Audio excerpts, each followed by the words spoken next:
All right. We're going with Bruce Lee or Chuck Norris. I'll probably go Chuck Norris. Heard some small stories about Bruce Lee, not like just only doing like other stuff, but Chuck Norris actually going in the tournaments and actually fighting. So Chuck Norris. The feeling of seeing like a body just like drop cold in the mat, it's beautiful. It's just you applying the technique and seeing that it's just one touch. It's just 1 second and the body just drops cold and the person cannot move, you know. Everybody says, you know, you get your top 5 athletes out there, you know, on the basketball team. You got Barkley, you got Jordan, LeBron, Kobe, all that. Who's your top 5 fighters you walk into anywhere, ain't nobody fucking with, you guys knocking everybody out? Shit, I got Francis Ngannou. I got Izzy.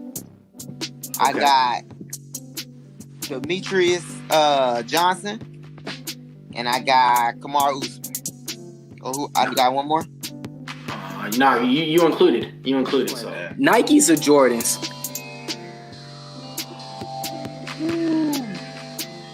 I go with Jordans all day. I'm rocking some right now, bro. What you got on? What you got on? Let's see real quick, man. You got the 13s on? What you got, man? Let's see. He walking into the gym. Retro 5. Yeah, OG, white cement. Take us into the locker room with you. So when you're walking out of there and your name's being announced, what's going through your mind? Are you...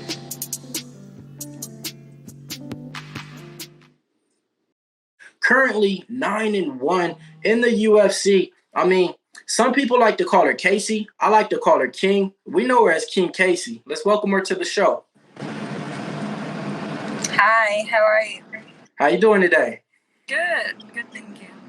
Good. All right, so I like to do a little timestamp and let everybody know where I'm at and what time it is right now. Right now, I'm in Lake Elsinore, California. It's around like 3 o'clock or so in the afternoon. What about you? Yeah, I'm in Vegas and it's 3:10, so 6 time zone. Got it. Yeah. So we're on the same timestamp then. That's cool. Because, you know, the reason why I got to ask is because it seems like, you know, you're traveling like everywhere in the world, you know, right now. You know, you're just coming back from training in Thailand. Can you talk to me a little bit about your training over there? Yeah, you know, Thailand was actually like a big part of my career early on. When I moved from Australia to Thailand, I think I moved in just after I had made my debut. I think I was 1-0, 2-0 as a pro when I moved over there. Was training at Tiger. I did the Tiger Muay Thai tryouts.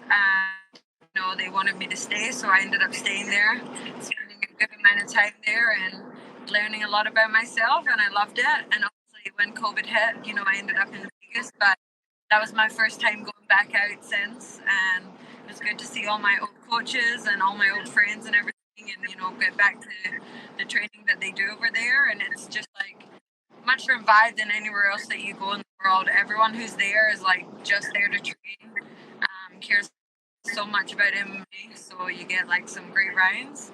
And, you know, I had a lot of fun out there and really just like lit a fire under my butt to go again and get another fight booked. Love it. So speaking of Thailand, I mean, you moved out there when you were 19, I think, and then that was at Tiger Muay Thai. But now when you were training, you went to a different gym, right? It was a Bang Thai, or what was the name of the gym? Yeah, so Bang Thai MMA, it's actually owned by the Heckman brothers and Alex Shield and Woody, all the guys that used to be at Tiger when I was there. You know, when COVID hit, they started up their own spot, and it's awesome. It's about 40 minutes drive from Tiger, but yeah, you know, it's new, it's exciting, and they've got all the great coaches that I used to have. And another perk is that it's like a 2-minute drive from the beach. You know, you don't get that anywhere else in Thailand that I've experienced. So you finish training and you like head into the beach and jump in the ocean, and it's awesome. It's a really cool vibe down there. Got it. Yeah, definitely want to visit that place one time. You know, speaking about traveling to Thailand, now you're back at Vegas. But let's travel back a little bit before that, about a month and a half ago. Can you talk to me about your grappling event that you had going on out there in Australia? Yeah, so I wanted to do something in the like promoting space for a long time. For everybody who doesn't know, like my dad was a fighter growing up. But he also runs the biggest show in Australia and New Zealand in the MMA space. My sister runs her own amateur MMA scene, and I wanted to get in it and get involved somehow. So, jiu-jitsu being a big part of love for MMA was a natural progression for me, and it's a space that wasn't really like taken in Australia per se. There's not very many, so just wanted to get on there and give jiu-jitsu in Australia a platform to be able to go and perform, and yeah, it worked out good in the first one. Coming up on July 30th. Yeah, definitely. It definitely looks like it went well. They got events going on out here, Fury FC, with former UFC fighters, grappling and stuff like that. So just seeing where it's going and seeing what you're doing out there definitely knows there's a platform for it. And, hey, whoever knows, you can bring that to the States and, hey, let my company take on your company, right? Yeah, I mean, the UFC actually have got involved, and then my show on July 30th is going to be hosted on UFC Fight Pass, which is super awesome, and I'm very grateful. I like to ask fighters, here I love the mixed martial artist philosophy of MMA. Some people are just MMA fighters. That's cool, but what do you consider yourself? Do you consider yourself a martial artist, or do you just consider yourself a MMA fighter? I would say I'm more of a fighter than a mixed martial artist. I think that I fought a lot in high school growing up in the street and everything. I was never like someone who took anyone's bullshit and stuff like that. And my dad always told me to, if someone ever talks shit, then you should hit them and they'll never talk shit again. So that was kind of how it started. And obviously going into kickboxing young, jiu-jitsu young, being the youngest in the room at all times, I always had to fight to, get positions, fight to win rounds, or just fight to be able to continue to show up. Because for a long time, the first coach that I had told me that he didn't think this was for me and that he didn't think I should be there. And, I'm a 13, 14-year-old, then 15-year-old girl in the gym, having to hear that and having to keep fighting and keep showing up no matter what. So I would say I'm more of a fighter than anything. Like it. I like that response there, right there. So let me ask, growing up, did you have more school fights, based on people just trying to pick on you, or is it more school fights because of people just jealous and envy of you? I don't know. I think Australia, has a lot of street fights no matter what. I think in high school and stuff, I don't know, it's just a thing that you do. But some of it in the early times was my accent and stuff like that, being from somewhere different. And then I guess it's just groups of friends that I hang around with. I didn't always have the best influence of groups of friends that I hung around with when I was younger either, but we live and we learn. So yeah, I think a mix of everything. I love it. That I'll be honest. All right. So this is one of the things that attracted me to your fighting style. And I always say this, when you got a lot of fighters out there, some people have a switch, some people just got it. And it seems like you got it. I like to call it they just saw some gangster stuff a little bit, but it just seems like you're all about it. You got that switch. When it's time to fight, you're going in there to fight. It's not even a question, right? Yeah, I pride myself on just showing up to fight night no matter what, no matter how I'm feeling, no matter what's going on, just being there and being in the fight from start to finish. So I think I'm a hard person to finish. I think that my heart is in the game, and I always want to be there no matter what. So even my last fight, things weren't going well. I couldn't get my game going, but there was nowhere I'd rather be. All the bruises, the bumps, everything like that. So I was determined to be in there and be fighting. Speaking about not wanting to be in another place, I mean, it seems like when you're training, it seems like you're enjoying it. You're having fun. I always see the pictures of you and Taylor. I want to say her name is Gabby or something. But yeah, you guys are always enjoying yourselves. So with that being said, who are some of the fighters or coaches you train with who really impressed you or surprised by? I mean, everyone. Honestly, everyone that I met in Thailand, for starters, when I first moved there, lit a fire under me that is unbelievable. The Hickman brothers are kind of like brothers to me, I would say, and then coming over here, obviously I met Eric Nick, Eddie Baracco, Coach Casey Halstead from 10th Planet. All of those guys, they took me under their wing when I was forced to come here through COVID. They didn't have to. They weren't sure how long I was going to be here, but every single one of them stepped up and helped me a lot. And then just everyone in the gym, I'm in a gym now with so many UFC fighters, I couldn't even name them all to you. And every single one of them just has that work ethic, shows up every day no matter what, and puts in the work. And it's hard to not be motivated, and it's hard to slack off when you're surrounded by people like that. So I like to put myself in environments where the only choice is to work hard, and obviously we do all have fun. I love everyone that I train with, but when it comes down to working hard, everyone in that room works hard.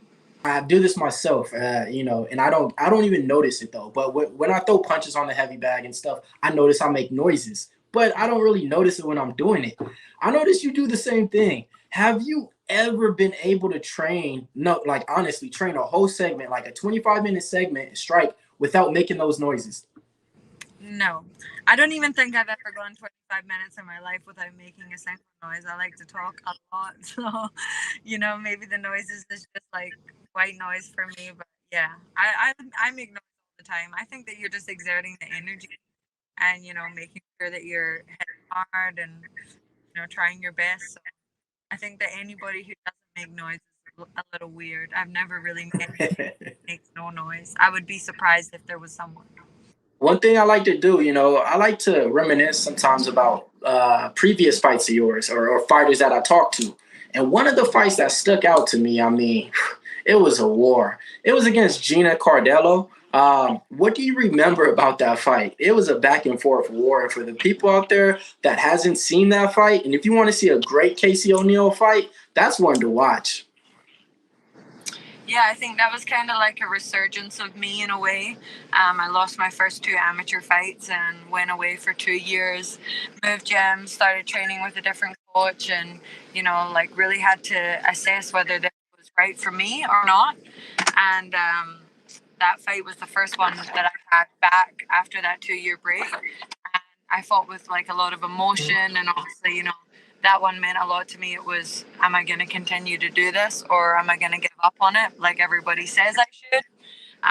But I believed in myself. I backed myself all the way. And, that's the best fight that I had as an amateur, in my opinion. One of my favorite fights of all time. And I just had so much fun. I was so emotional afterwards, and I just knew that, I was making the right choice. I just had to keep going, and not everybody gets it the first time around. Sometimes it takes 2 or 3, but, I kept working hard and ended up getting the win and going on a run ever since. And talking about working hard, I mean, you had a big fight after a big surgery, after, 9 months off. How is it months later after you performed in your sport that you had to, and now you're recovering and back to normal? It's crazy how much better I feel now than I did going into that fight. So, I don't know if it's like placebo or like, maybe it's just the time that the doctor said that I actually would take to heal. But I was determined to get in there and have that fight either way. So, no, I'm feeling great. No issues with my knee at all. No issues with my health at all. Super healthy right now, and enjoying my training so much more than I did for a long, long time. So, never take anything for granted. And I just feel awesome. My knee's in great health. So I'll be 100% next time I'm out there. Listening to that kind of sounds like, to me, a little bit like this, if you're able to do something, sometimes athletes at a high level, they'll perform because they're able to do it, just because they can. But it seems like, now since you're saying it, you feel so much better afterwards. It seems like if you would have maybe had that same time off and maybe been returning back to this cage maybe this month or something, it would have been a whole different Casey O'Neill we had out there, right? Yeah, it would have been, but, I don't regret it at all. I think that was something that I wanted to do badly, was to get back into the cage. I was determined to get back into the cage within 9 months, 10 months of surgery max. I knew I could do it. The version that you've got that you got of me in the cage maybe wasn't the best version of me, but you know, I got there and I did what I said I was going to do. The result wasn't the best, the outcome and the fight wasn't the best, but I did what I said I was going to do, so I'm always going to be proud of that. I put myself through hell to get to that fight, and you know, I went out there and fought, and win or lose, I was happy that I was there. I mean, yeah, definitely happy. I mean, you got a new contract right before that fight. So, you know, good things is definitely on the horizon. You know, it's definitely not just based on wins and losses. It's about the experience, too. You know, some people, I think they just get caught up with wins and losses, wins and losses. Last time I checked in MMA, I don't think anybody's undefeated except for Khabib, right? Yeah, I mean, that was something that other people always put the pressure on for me, you know, like every time I fought, obviously everyone put undefeated Casey O'Neill fighting tonight, blah, blah, blah. That's not really something that I ever cared about, you know, or ever wished to be or anything like that. I want to be the best fighter that I can be, the best fighter in the world. All right. What's your thoughts on the new champion in the division and how competitive the rankings is looking right now? Yeah, Alexa Grasso, it's super awesome that she, you know, went out there and got the win. Everybody's been getting closer and closer, and it just took someone to do it, and it was Alexa. And I'm super happy for her. You know, you could see the emotion, you could see how much she's obviously been through to get here, like we all do. So it's exciting for her, and it's also exciting for the division. It gives everybody a new challenge, someone to look up to now that's different than Valentina, you know, and it just shows that it's possible and that it can be done. And then for the fans too, right? Like everyone bet Valentina every single time, and that Alexa's won. It's stirred up the division. It's got more eyes on our division, which means, you know, it's up to us girls to put on more exciting fights and bring more and more fans to our division. Speaking of names and rankings, exciting fights, you definitely got some exciting names right here. What do you think about like some of these opponents, like a fight with Tracy Cortez, Natalia Silva, or Angela Lee? Yeah, sure. I'll fight any of them. I'm down to fight everyone in my division.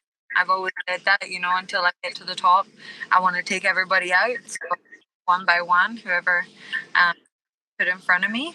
And I do have another fight coming up, but I can't talk about it. But One thing I like to ask about too is, you know, sometimes over here when I get fighters on, you know, they show me a move, you know, it's like, hey, show us a technique or anything like that. I feel like, you know, sometimes when people are doing combos, they do the same combo every single time. You know what's going to happen next. You know what strike's going to be next. You know it's going to end with the kick 9 times out of 10. So I think that me and you, we can make our own combo, and I think it's going to be a good one. What do you think? sure, we can. So hear me out. All right. You start up, body, jab to the body, Yeah. straight right hand cross, pull, knee to the body. Nice, but never finish on the or something at the top after that. Little pro tip. So knee to the body, knee to the head. Make some space, maybe. Something after that. And I just want to get your opinion on your top 3 Scottish MMA fighters. Myself, Paul Craig, and Stevie Ray. Stevie Ray, okay. You like my boy Chris Duncan coming up? I do, yeah. Chris is super exciting, actually. I didn't even think of him, but yes, I trained with him in Tiger. And like, Tender Series fight was super entertaining. That comeback kick. And, you know, he's fighting again in London, so good for him. You know, he's Scottish MMA, going strong right now. And then your top 3 Australian fighters, just because, you know, you were born in Scotland, but, you know, raised in Australia. So I want to get your both opinion. Alex Volkanovski, Israel Adesanya, and Tai Tuivasa. Ty, okay. That's a nice one. That's some nice ones. That's all right. My 3 favorites. They're like the best, obviously, but I can never miss a Tai Tuivasa fight. They're always so exciting. What's your philosophy on the Bruce Buffer fist bump philosophy? I don't know. I think I have before. I can't remember, but I think I did, and I think I won. But no, I don't believe in super or anything like that. Like, I know so many people that are like, I only wear this hair and underwear to fight. I only sleep on this side of the bed. I know dumb stuff. I'm just like, no. I just go out there and fight. I just go out there no matter what's happening. And then just a question that my owner likes to ask here at Pup Sports Radio. Is there any family tradition or superstition you guys have in the O'Neill family? No, not really. Just my dad likes to be at all fight. I think he's only ever missed one fight. So I guess that was kind of tradition that we have. I also like to eat ice cream every fight day. Not that Okay. it's but I eat ice cream every fight day. Okay. With that being said, Ben and Jerry's or Haagen-Dazs? Haagen-Dazs for sure. Yeah. Rum raisin?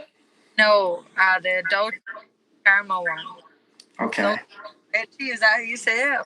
Dolce, yeah, I know which one. Yeah. That probably, but yeah, that's the best ice cream in my opinion. Got it. Yeah, I just want to, thank you for coming down with me right now in the locker room and talking about everything, what you've been up to with all your traveling, all your training, new fight coming out. Right now, we just give you the floor to, shout out all your sponsors and anybody you've been training with or anybody, just wants some recognition. The floor is yours. Thanks for coming on Pup Sports with us. Yeah, thanks for having me, and I appreciate all you guys. Don't really need to shout at anybody out. Stay tuned for my guy Ariane's fight on June 24th, I think.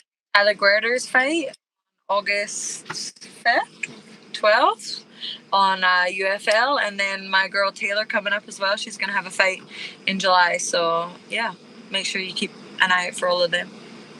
Thank you. All right. Oh, and then also, too, you guys look out for her grappling tournament, man. It's looking real good. It's going to be on UFC Fight Pass, too. So you guys definitely want to keep your eyes on that, man. Yeah, I think it's July 30th, straight after the UFC event that day as well. UFC 292, maybe, or 291. So straight after that, Fight Pass, and it'll be on there. Thank you so much.